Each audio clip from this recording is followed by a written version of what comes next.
Hey everybody, it's Greg from Park Journey.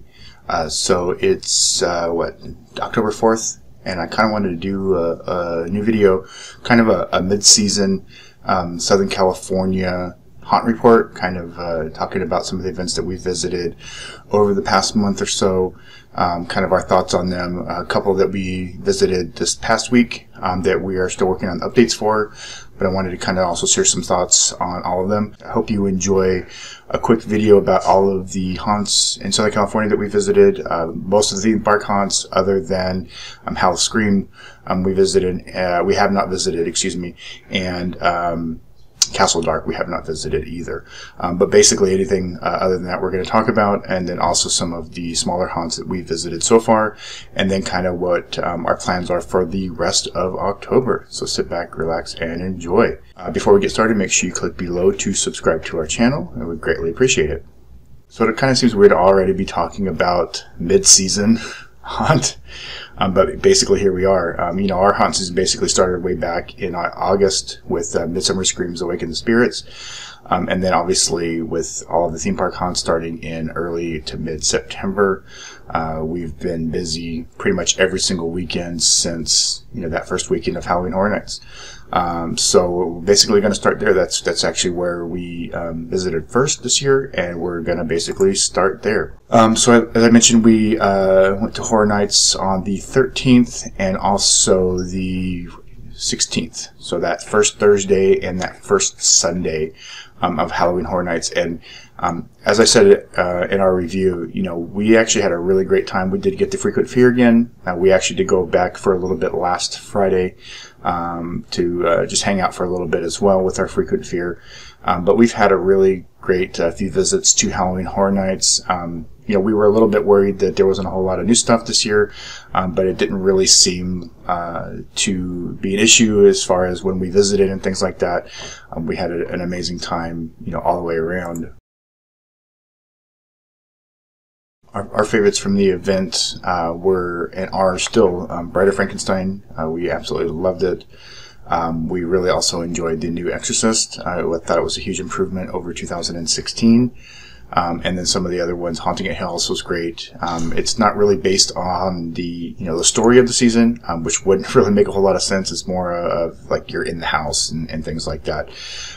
So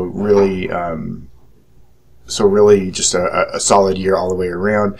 The Halloween 4 house as well was actually much better than 2019. So even though there was a lot of repeats this year, or repeated themes, for the most part we felt the event was pretty fresh and up to date. A lot of changes in the mazes that were returning. Two of the mazes that we didn't really see a whole lot of changes was Texas Chainsaw Massacre, just a lot of the same kind of scenes and scares that we've seen in that franchise maze in the past. And then also Walking Dead obviously wasn't a whole lot of change in there either. But we've only done Walking Dead once, which was on opening night. I'm sure we'll do it again before the end of the season just to do it. So we'll be back. I think we're going to go back this Friday late for Chainsaw Chaseout, if I'm not mistaken, or we're going to go Sunday. We're going to be there at least one time this weekend, so not really sure what day that actually is. Moving up the freeway a little bit, the opening night for Fright Fest at Magic Mountain was on September 11th.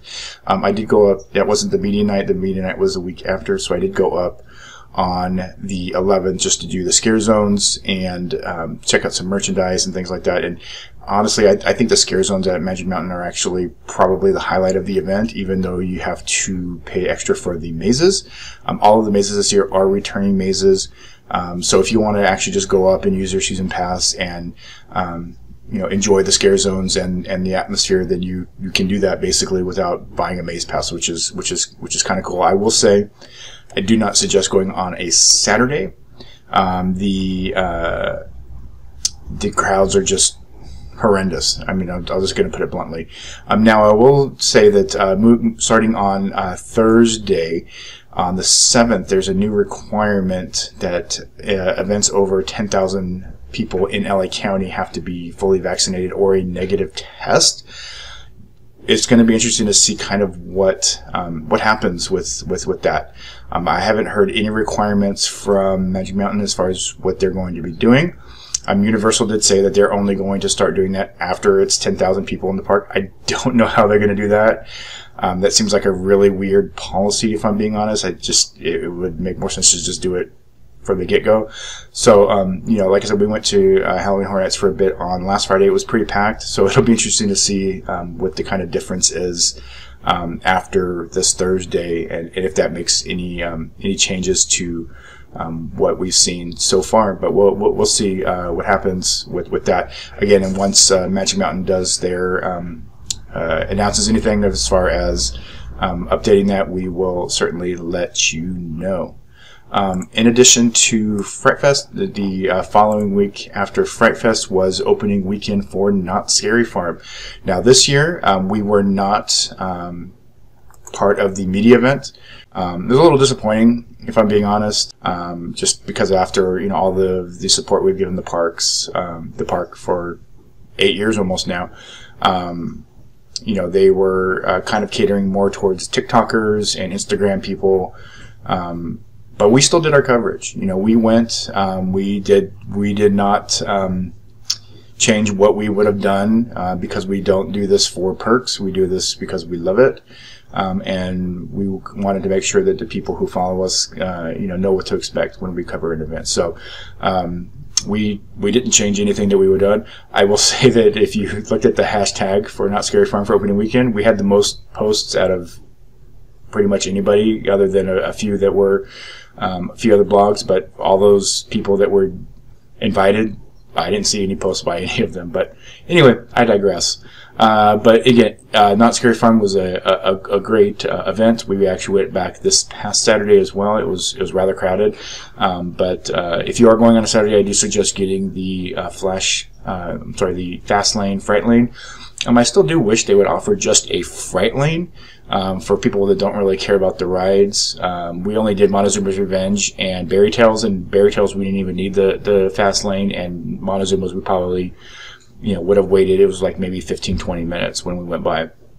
But I really do wish they would just offer a Fright Lane for just the mazes. It would, for those of us who don't really go to Scary Farm for the rides. As far as this year's event, the new maze Mesmer is amazing. If you haven't seen the video of that, make sure you check it out. But I will say it does have some spoilers, so if you haven't visited yet, make sure that you visit first before watching that. Some of the returning mazes really great. Like example, Saturday night, Pumpkin Eater was actually our favorite maze this past Saturday.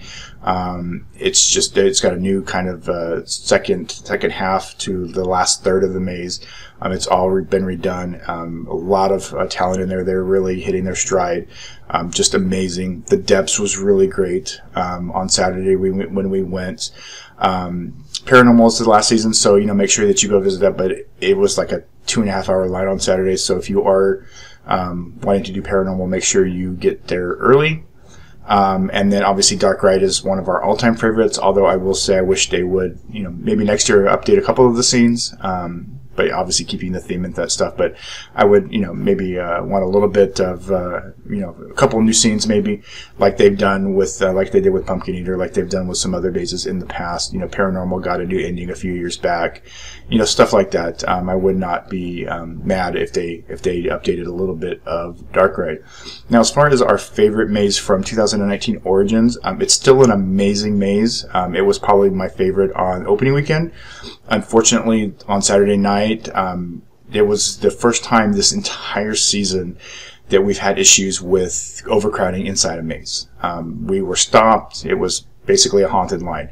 I have not experienced that at Fright Fest, have not experienced that at Horror Nights, and opening weekend of Scary Farm didn't experience it.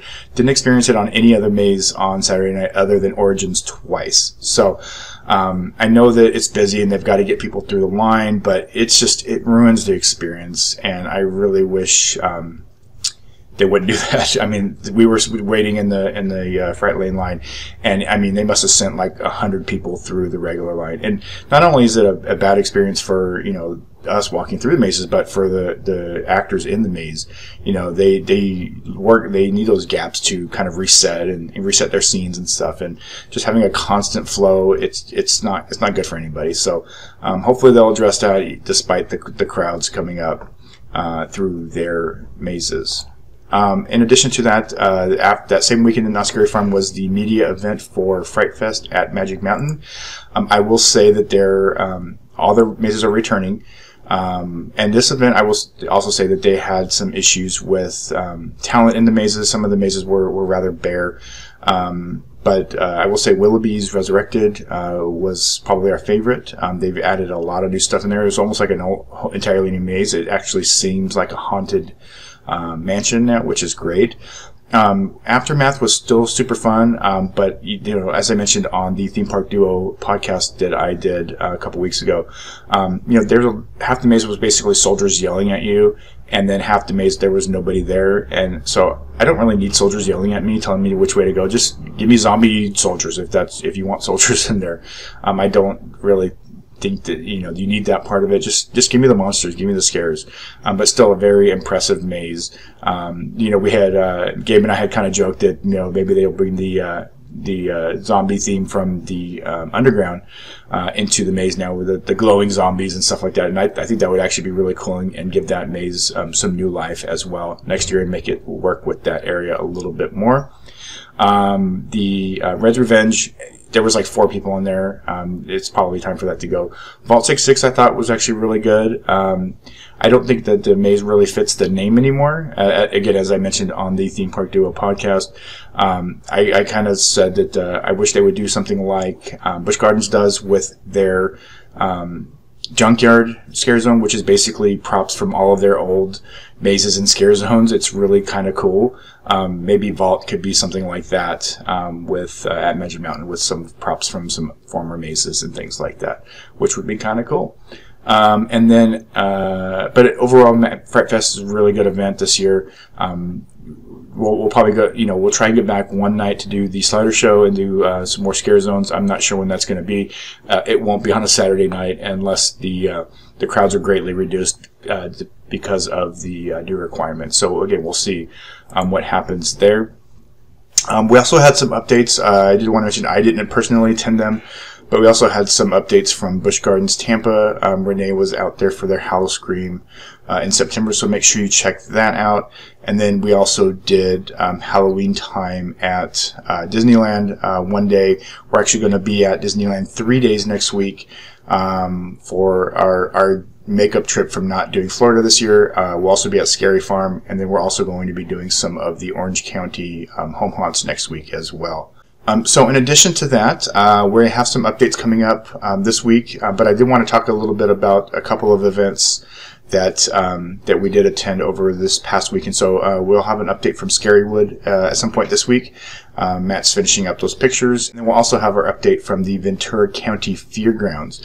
But I did want to actually touch on this event a little bit before, you know, our full update from that event. So I will start off by saying that we actually had a really fun time at the fairgrounds. It's a very old school haunt, so there's not a lot of props or a lot of scenery, things like that. And I will say one of the disappointing things was that at Midsummer Scream, the creative designer for Fairgrounds was touting his work with Halloween Horror Nights prior to John Murdy taking over, and with Disney. There's nothing at this event that would even come close to the quality of those two events. I've actually seen more props, more themed props at home haunts, at a lot of home haunts. So don't go expecting any kind of great scenery or anything like, because that's not what this event is about. But again, we did have fun. I know some people went on Saturday and they didn't see a whole lot of people in the trail as far as monsters are concerned, and that's like a 20 to 25 minute thing. So it's really cool to walk through it, but you know, you got to have talent in there as well. And then one thing I will mention that I think is kind of disappointing is they seem to be removing negative comments from their Facebook page. Which, you know, I understand it's a first year event and they're trying to promote their event, but removing negative comments, even if it's, you know, constructive criticism, honestly, I can't get behind that, to be honest. You know, if that means that if this event runs 10 years and we never get invited back, you know, that's fine. But like I said, we had fun. If you are going to the fairgrounds, I do suggest doing the train first, because it is very low capacity.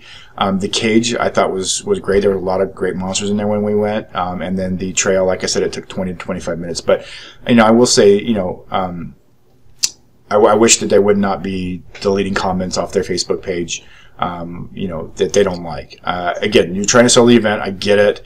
But, you know, you got to take the good with the bad. That's just the way things work. But it's, like I said, it's very, you know, the cage is a cage maze. That's basically what it is. The trail is a haunted trail, you know, so you're going through the barns, you're going through, the trees of the fairgrounds. They've, you know, got all of the buildings and things like that. The train basically goes through the entire back of the Ventura County Fairgrounds, where the horse show is, and through the animal barn, which is actually one of my favorite scenes from any event that we've done this year. Some really cool stuff. I will also admit that we have a connection with the Ventura County Fairgrounds. My daughter did FFA for 4 years, so she raised animals at the fairgrounds. So we've spent a lot of time there. So we do have a connection with that fairground. So actually seeing it dressed up this way was part of the thrill of it as well. But you know, again, if you want to go, I would say maybe just do the 2 mazes and not do the train part. It's pretty inexpensive, and then, you know, go and have a good time. But, you know, hopefully this event will do well. Hopefully they can expand on it next year, bring in some more props, bring in some more stuff, and then go from there. And I do really wish them well. And that, like I said, you know, I said it a couple times before, we actually did have fun, and we probably will go back at some point just to do the 2 mazes, or the cage and the trail, one time, you know, some other time later on this month. In addition to that, as I mentioned, we went back to Scary Farm on Saturday, had an amazing time. But again, if you are going on a Saturday, I highly suggest doing the front of the line, or at the very least do the buffet, so you can get those 4 mazes in the back, which is Waxworth, Depths, Paranormal, and Dark Entities, done, you know, rather quickly, because it does get rather busy later on in the night. And the other thing I will say is there seems to be another kind of pandemic going on at these haunts this year. Lots of small children and preteen children unsupervised at these events. And parents, please, I know that it's hard to find a babysitter right now, but leave your kids at home. Seriously. There's a Puppet Up video from Saturday night that I'll link here. It was hilarious about people bringing their small kids to Scary Farm. It's so great, and it kind of applies to every event. And then lastly, I'll just follow up kind of what our schedule is for the remainder of this Halloween season. Again, this is as of right now. This is obviously subject to change depending on different things. So this weekend we will be at Reign of Terror on Saturday the 9th, and at Zombie Joe's also on the 9th. So we're doing both of those events this Saturday. Very much looking forward to that. It'll be my wife's first time ever at Zombie Joe's, so she's definitely in for an experience. And then next week we will, as I mentioned, we will be spending 3 days at Disneyland on the 14th, 15th, and 16th, and then also doing Knott's Scary Farm on the 14th. In addition to that, we are actually doing the Haunted Hayride on the 13th. We were going to go last Friday for their media night. We could not find parking, so they've been kind enough to invite us back out on the 13th. That is the first Wednesday that they are open, so we'll kind of give them a mid-season review. And then also on the 16th, we are doing some Orange County haunts, or we'll kind of list where we're going to be. I'm still trying to figure out our path for the night. On the 24th, I think it is, we are doing the Santa Clarita local haunts. And then possibly that might be the night that we do the slider show at Fright Fest. And then Halloween weekend, we will be, as of right now, we're planning on doing Scary Farm on the 30th, and then Halloween Horror Nights on Halloween night itself. Again, make sure you check our site for event information. Right on the top of our page, there is the Halloween 2021 event reviews and information. Make sure you check that out. It's got links to all of our updates that we've posted already. And then it also has links to press releases for all of the event information, from Beware the Dark Realm to Florida Haunts to Delusion, Disneyland, Scary Farm, obviously, even a Hocus Pocus movie nights, Hallowscream, Pirates Cove, which is definitely going to be one of the ones that we do in Orange County, Fearground, Zombie Joe's. So again, make sure you check out all of that information on our site before you head out for your scares. So thanks for watching. Again, make sure you click subscribe, and we'll talk to you soon.